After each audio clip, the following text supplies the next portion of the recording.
The only people who don't want to disclose the truth are people with something to hide. I'm a big fan. Charles Kerchner joins us. He's a Ph.D., retired colonel. He's an ongoing guest with us. We talk about Barack Obama's life. Hey, Colonel, good morning, and welcome back to 710 KNUS and doing a radio show, and good morning. Good morning, Peter. Glad to be with you. I'm not a colonel, though. I'm a commander, a retired 33 years U.S. Navy. Apologies. Apologies. I don't have those letters after my name other than a PE for professional engineering. Fair enough. You may be mixing me up with Colonel Sellon. You know, I think I just did. Yeah, he's got the Ph.D., and he's a colonel in the Army. Shows you where I really am on a Monday morning, right? Oh, boy. Well, you know, it's early for me, too. So. Well, I've been working on this all weekend, so for the folks in the audience. Yeah, there's so much going on. It's easy to get things. Well, apologies to both of you. So it's Commander, U.S. Navy, retired, 33 years. And I think I did know that, so it's on me no matter what. We have the winning cartoon. We've been so much talk about the cartooning that took place in Garland, Texas. But we have the winning artwork, and it's very good, up on the website, 710knus.com. And this guy who, quote, won the contest, and he's an interesting guy. We got a chance to maybe speak with him tomorrow. But long story short, he's born in the U.S. His mom and dad are from Albania, and they're Muslims. And he's a great student. He's a bright kid, and he's been studying it, and has totally rejected, and the beat goes on. But having said that, he cartoons the prophet, and you can see it. Remember the accusation that it's Donald Duck or Mickey Mouse? Well, it's not. It's very brutal, and it's very realistic, and I think they depict the prophet as a very handsome man, and he is screaming from the portrait. Yeah, you can't draw me. And the kid says, that's why I draw you. Exactly. So you have seen it. Yes, I've seen it, and quite frankly, Peter, I've studied the religions of the world, and in particular lately I've read some more recent books on Islam to get more familiar with not only the Quran. You got to watch these guys. They'll say it's not in the Quran, but they have the trilogy of three holy books in Islam. There's the Quran, there's the Hadith, and the Sirah. The Quran is per the Prophet Muhammad, the words passed to him by God or angels of God, and then they have the Hadith, which is simply the sayings of Muhammad, and there's some quite brutal things he said in there that people will quote, thinking it's from the Quran, but no, it's in the Hadith. And then there's a Sirah, which is the life of Muhammad. And if you read that, and a Mohammedan or a Muslim wants to emulate their prophet, that's one of the greatest. He's one of the greatest examples of a man should be in life. And all true devout Mohammedans or Muslims will try to emulate Muhammad, and a true Christian, devout Christian, will try to emulate Jesus Christ. Well, if you read the Sirah and compare the life of Muhammad to the life of Jesus Christ, it's like night and day, the starkest difference you can possibly imagine. Jesus taught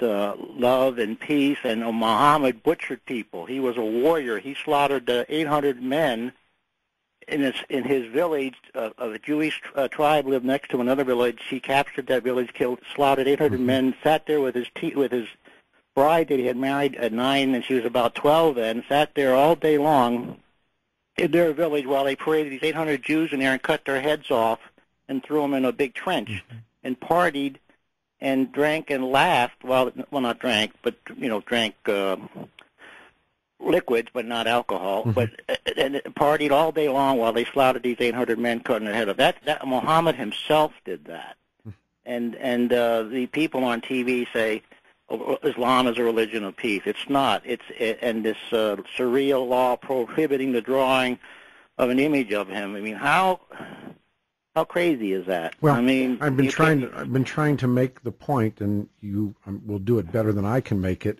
I have a website on Islam, by the way.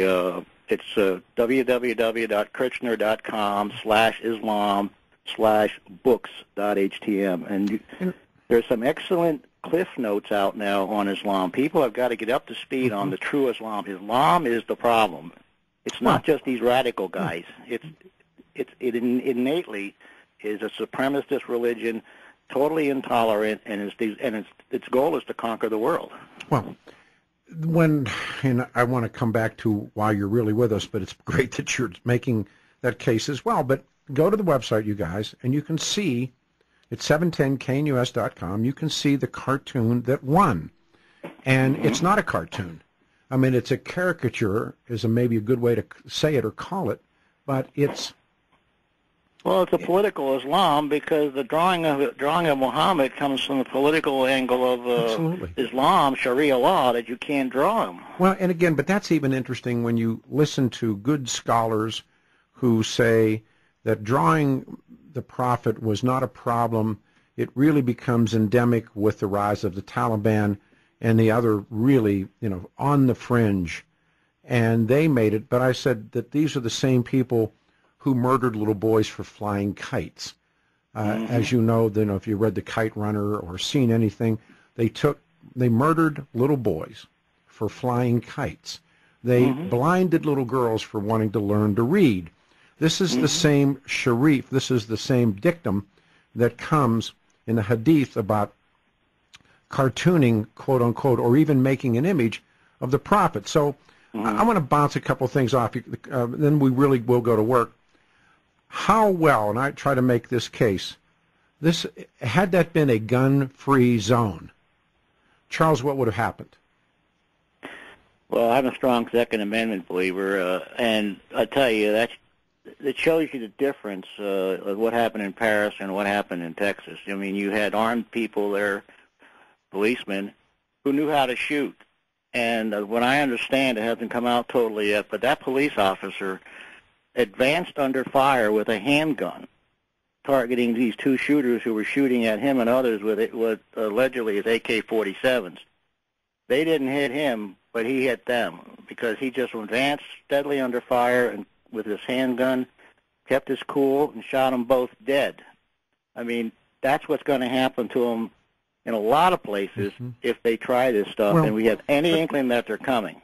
But I'm still asking this question. If the same progressive, the same politically correct, the same Democrat, the same liberal, who, and again, if you weigh and measure the national press, the two murderers, the two laying on the ground in Garland, aren't the bad guys. The bad guys are Pam Geller and the people inside. They are the bad guys, though, and Pam Geller is just exercising her freedom of speech. Right. But again, there's another cartoonist up in New England somewhere who's hiding out because she's had a fatwa on her because she had a cartoon drawing. But think it through.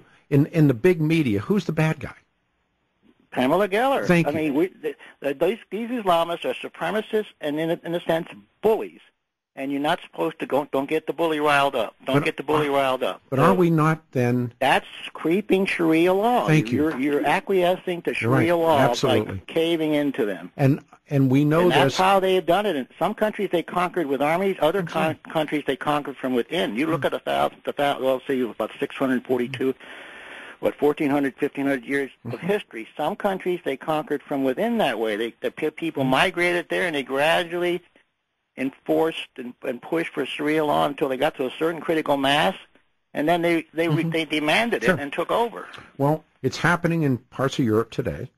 Right. They are going to make the move. The French have their, and the classic example you point out is right. The French roll up on their mountain bikes, see the killing, and take off.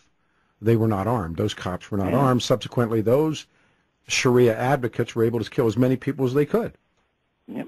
And where's our president on leading, not on a word. Condemning what's going on? Too because busy. He's an Islamic sympathizer, is not a follower of Islam instead. I mean, there's a recent article out him about being in a Subud movement, which is an Islamic cult. That's what I wanted to talk to you about. I've been reading this. There's been so much to read these days. But, again, I come back to that statement. The President of the United States and those of us on this side of the wall have been condemned as birthers or conspiracy theorists and, of course, racists. And to inquire what form this president is not important for these people. And, again, if you go through this, and I've said this perhaps too many times, that most Americans don't realize we've elected a president a second time that we know very little about. His entire life story it's a fabrication. It's a myth. People have called it they've given all kinds of different nativity story. They've called it different things, but by and large, and I'll ask you this. It's ever-changing. It's an ever-changing narrative. Absolutely. Thank you. And now we've come to this moment, and these guys are looking at this cult. And I don't know what the truth is, but again, it's this sidetrack. And Charles Kerchner is with us. Talk about the cult and where this ends up with Barack Obama.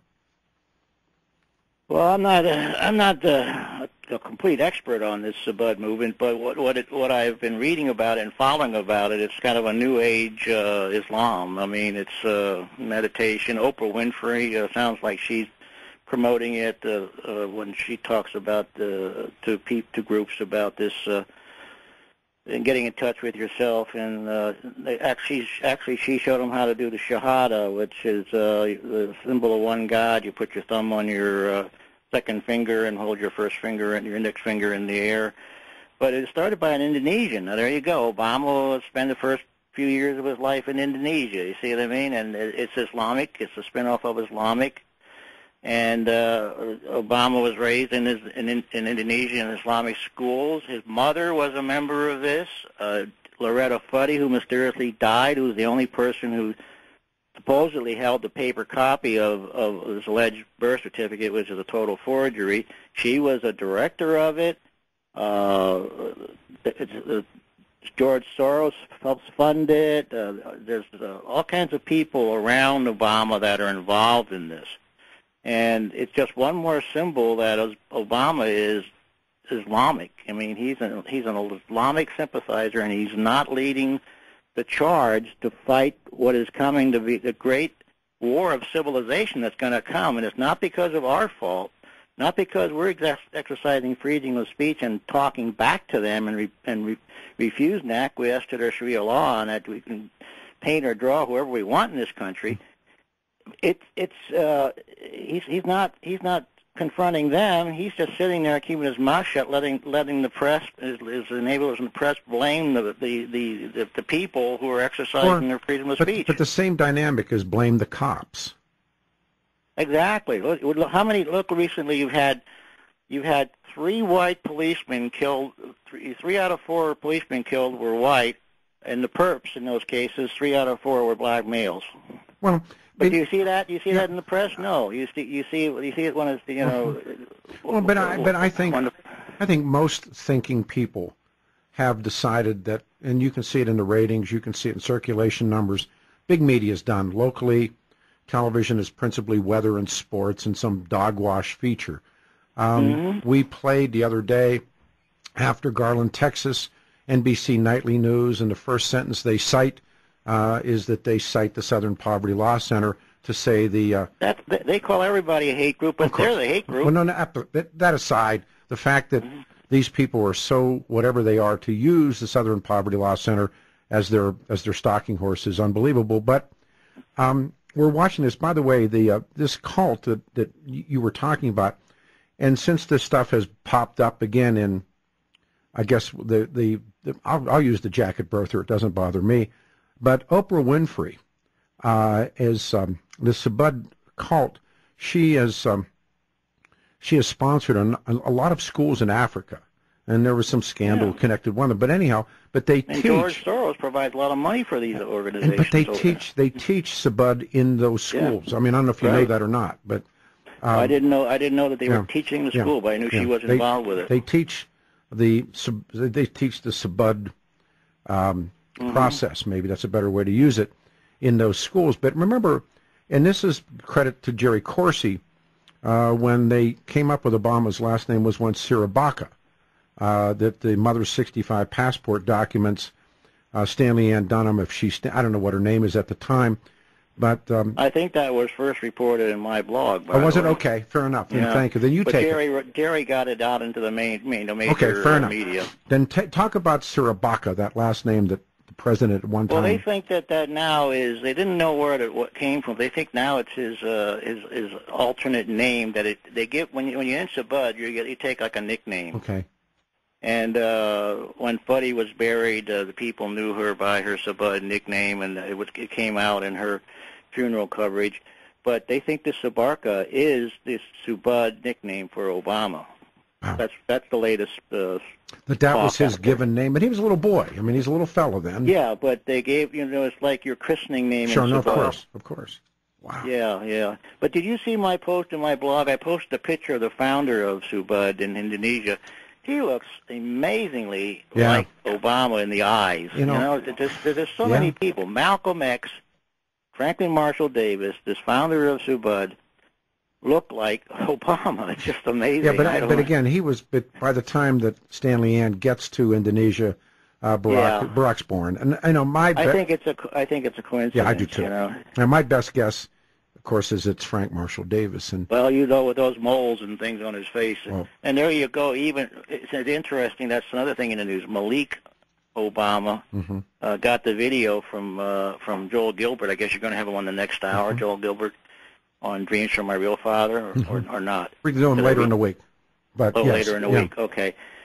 But Joel sent that to Malik, and Malik looked at it, and now Malik himself even questions the true paternity of his own half-brother. But Joel and I are friends, and I'm in his third movie, and no big deal, but indeed, I know that we've talked about the Malik Obama interview and how Barack used... But is the press covering that?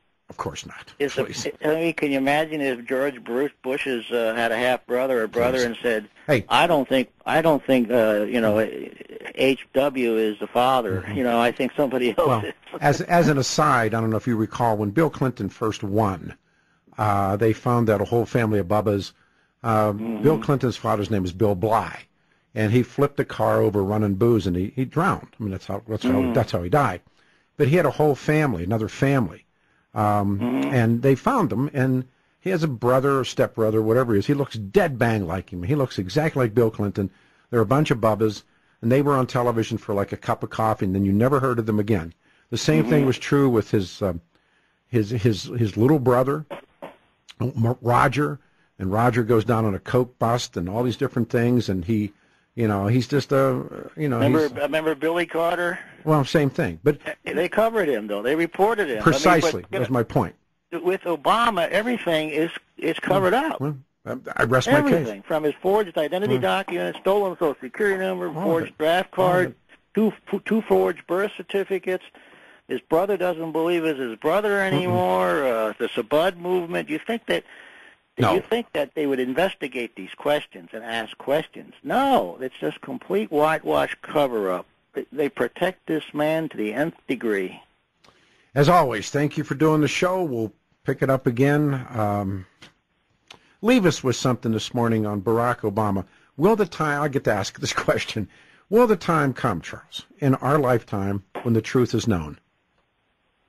I think it's going to come out, but I'm 70-some, so I don't know if it'll be my lifetime. But the problem we have with these liberals that control everything today, the progressives, I should call them, they also control the writing of history for the most part, the academics, So I don't know. He may be idealized even more in his death with his first black president thing. He's not the president. He's just the resident.